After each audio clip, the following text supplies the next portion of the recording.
Something about their stillness, their quiet secrets, has always felt like an escape. But that night, I learned that some places should be left alone. It started with a dare. My friends, always eager to push the limits, bet I couldn't spend a full night in the old forest on the outskirts of town. Everyone avoided that place, not because of wild animals or dangerous terrain, but because of the stories. Whispers of people who ventured in and never returned. Stories of strange lights, of voices calling from the shadows. I laughed it off, determined to prove them wrong. Armed with a flashlight, a sleeping bag, and my phone for company, I set out just before sunset. The forest swallowed the light quickly, the dense canopy overhead plunging the world into an early twilight. I found a clearing not too far in, laid out my sleeping bag, and settled in for what I thought would be an uneventful night. For the first hour, everything was fine.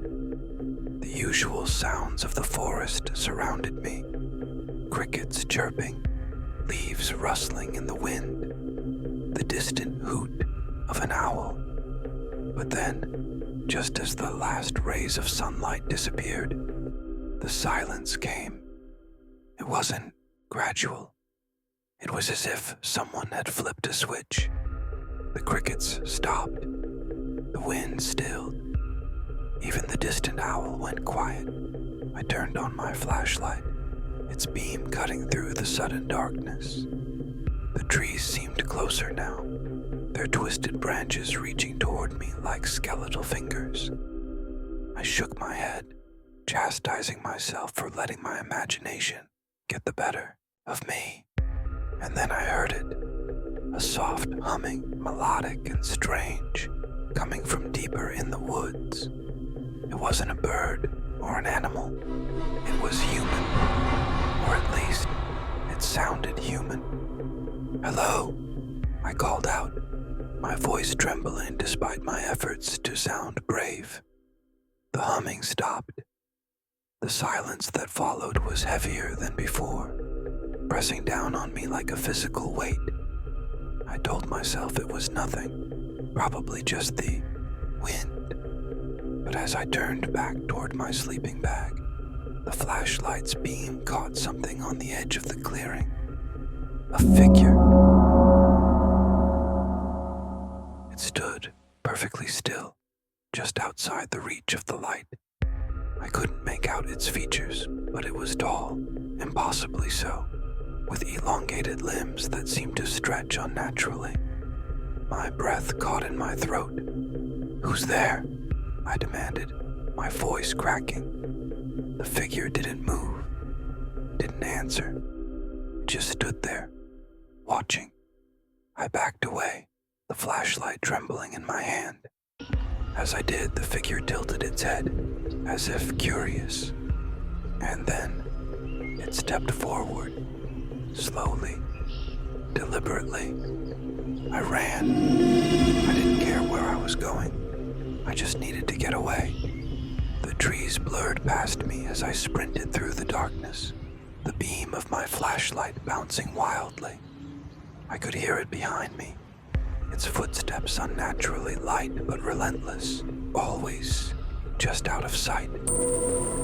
My lungs burned, my legs screaming for rest, but I didn't dare stop, not until I saw the lights, a faint glow through the trees, a promise of safety. I burst into another clearing, this one bathed in a pale, cold light. At its center was a circle of stones, old and weathered, surrounding what looked like an altar. The humming started again, louder now, coming from all around me. The shadows between the trees moved, shifting and writhing as if alive.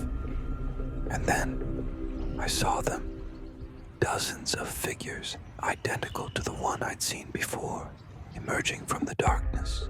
They surrounded the clearing, their heads tilting in unison, their elongated limbs twitching. I backed toward the altar, my flashlight flickering, my heart pounding in my chest. The figures didn't move closer, but their presence was suffocating. The humming grew louder, filling my head, drowning out my thoughts. And then, everything went black. When I woke, it was morning. The clearing was empty, the altar gone, the circle of stones replaced by overgrown grass. My flashlight lay at my side, its bulb shattered. I stumbled back to town, my legs weak, my mind racing. No one believed me, of course. They laughed, said I'd imagined it, that it was just the forest playing tricks on me. But I know what I saw. I know what I heard. And every night since, as I lay in bed, I hear that humming, faint and distant, as if calling me back.